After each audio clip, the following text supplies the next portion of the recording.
Everyone, welcome back to Fake Nerds Updates. I'm Brian. We previously talked about how Steam updated their policies to make it clear that developers have to acknowledge when they're using AI in their games. And now we see the first major developer to do just that, as Call of Duty was forced to admit that they've been using AI assets on their Steam page, and there's a disclaimer that reads, quote, "Our team uses generative AI tools to help develop some in-game assets," close quote. This should come as a little surprise to anyone who's been paying attention to Call of Duty over the past few years. During Modern Warfare 3, they were called out for using an AI-generated skin in the Yaokai's Wrath bundle. Then in Black Ops 6, players were suspicious of a bunch of weapon skins that didn't seem to function properly. While they were fun and colorful, they lacked things like proper sights, which, can be important for a shooting game. The largest backlash came when they released some loading screens for the zombies game mode, and players quickly identified that the zombies in question had 6 fingers instead of 5. From that point on, players were sure that Activision was using AI instead of art made by humans. Going forward, hopefully Activision will label which assets were AI generated, giving players a choice in what they spend their hard-earned money on. I know personally, I'd rather spend money on something that a human put their time into over something that an AI just spat out.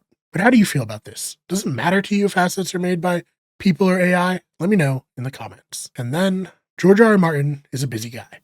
Sometimes. Sometimes it feels like he's working on everything but finishing his A Song of Ice and Fire novels.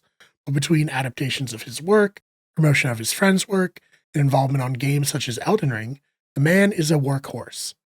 This story is about his involvement on Elden Ring, where he helped create the world and lore of the game alongside From Software's chief, Hideki Miyazaki. In an interview with IGN at IGN FanFest, Martin said there's been, quote, "some talk about making a movie out of Elden Ring," close quote. Given that Elden Ring is one of the biggest games of all time, and names like Martin are already attached, this should come as little surprise. Video game adaptations are, actually good now. Or they can be, not all of them are good. Martin certainly has a lot of experience in his work getting adapted for better and worse. Previously, Miyazaki had said that From Software would need a strong partner to produce a movie, and Martin's well connected in the film industry by way of his many adaptations. So I think we could see something happen.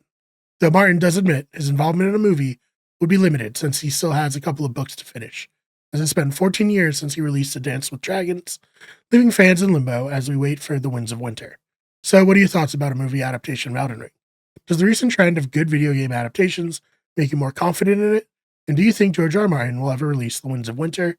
Let me know your thoughts in the comments. Finally, I think we've all felt like we were addicted to a game at one point. Hell, I currently feel like I'm addicted to Kingdom Come Deliverance 2. A woman in the UK actually won a 6-figure settlement with the National Health Service because of her addiction to Candy Crush. After reading the article about it, you know what? It actually makes sense. So the woman had restless leg syndrome, which made it difficult to sleep, so her doctor prescribed ropinirole, which has a side effect causing impulse control disorders, and that wasn't properly communicated to the patient. And to make matters worse, she was prescribed twice the recommended dosage. This caused her to become obsessed with playing Candy Crush. This obsession became an addiction, and she was eventually awarded 170,000 euros as compensation. There's no word on how many levels she cleared on or how much money she spent on the game, which, I think would have been helpful to have to see how bad this addiction got. We need more serious journalists on this story. Not me, of course. I'm too busy. I'd find a way into that wedding. First, there are, a few more side quests I need to take care of. Let me know your thoughts on this story in the comments, and which game you've been most addicted to. Currently, it's Kingdom Come Deliverance for me, but when I was in high school, I put way too many hours into Call of Duty 4 Modern Warfare. I could have been doing something productive, like studying, but Max Prestige was calling my name. Let me know your thoughts about all of this in the comments.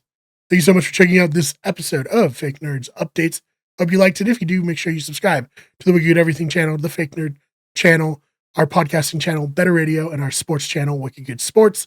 I'm Brian. I'm a fake nerd, but this has been some real news.